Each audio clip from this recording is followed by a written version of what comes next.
नमस्कार मित्रांनो, आज आपण भारतीय राज्यघटनेतील मूलभूत हक्क याच्यामध्ये आपल्याला 6 गट दिलेले कसे ध्यानात ठेवायचे याची आपण आज ट्रिक बघणार. ट्रिक बघण्याच्या अगोदर आपण थोडंसं त्याच्याबद्दल माहिती घेऊ. आता सध्या त्या 6 जे गट दिलेले त्या 6 गटाबद्दल ट्रिक घेऊ आणि नेक्स्ट लेक्चरमध्ये जे कलम दिलेले ते कलम कसे ध्यानात ठेवायचे त्याबद्दल बघू. तर आता सध्या हे 6 गट बघून घेऊ, आपण याच्याबद्दल माहिती घेऊ. आपल्या नागरिकांना मूलभूत हक्क दिलेले प्रदान केलेले गेले आहेत.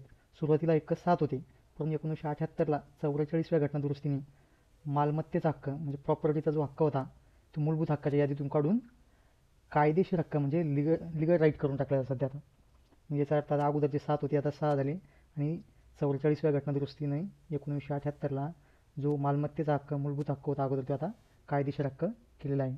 मग सध्या 6 मूलभूत हक्क आहे. तर ते कसे ध्यानात ठेवायचे ते आपण आता वन बाय वन पाहू. समानतेचा हक्क, स्वातंत्र्याचा हक्क, शोषणाचा विरुद्धचा हक्क, धार्मिक स्वातंत्र्याचा हक्क, सांस्कृतिक शैक्षणिक हक्क, घटनात्मक उपायांचा हक्क जो असतो तो एक दिलेला आहे खाली शेवटी आपला कलम 32मध्ये असतो तो. तर मग ट्रिक अशी आपली, समानतेचा स्वतः शोध सांग. समानतेचा स्वतः शोध सांग. आता समानतेचा पहिला येतो आपला समानतेचा हक्क. याच्यामध्ये आर्टिकल येतं 14 ते 18 मध्ये. दुसरा आहे स्वतःमध्ये येते स्वातंत्र्य, याचा आर्टिकल 19 ते 22. शोधमध्ये म्हणजे शो घेतला आपण यातला म्हणजे शोषणाविरुद्धचा हक्क, आर्टिकल 23-24. त्याच्यानंतर म्हणजे धर्म स्वातंत्र्याचा हक्क, धर्म किंवा धार्मिक स्वातंत्र्याचा हक्क, धर्म स्वातंत्र्य, याचा आर्टिकल आहे 25 ते 28.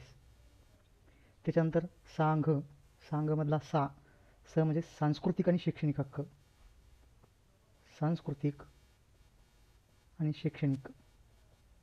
तर याचे आर्टिकल आहे आर्टिकल 29 आणि 30. आणि शेवटचा आहे आपला म्हणजे घटनात्मक उपायांचा हक्क, घटनात्मक उपायांचा हक्क किंवा त्याला संविधानिक उपायाचा हक्क असं पण म्हणतात. याचा आर्टिकल आहे 32. तर अशा प्रकारे आपली ही ट्रिक होती आणि या ट्रिकच्या माध्यमातून आपण ते सगळे व्यवस्थित बघितले. एकदा पुन्हा पाहून घ्या. समानतेचा स्वतः शोध सांग, याच्यामध्ये ते पूर्ण येतं. आता याच्या नेक्स्ट लेक्चरला आपण हे आर्टिकल कसे लक्षात ठेवायचे त्याबद्दल बघूया. धन्यवाद.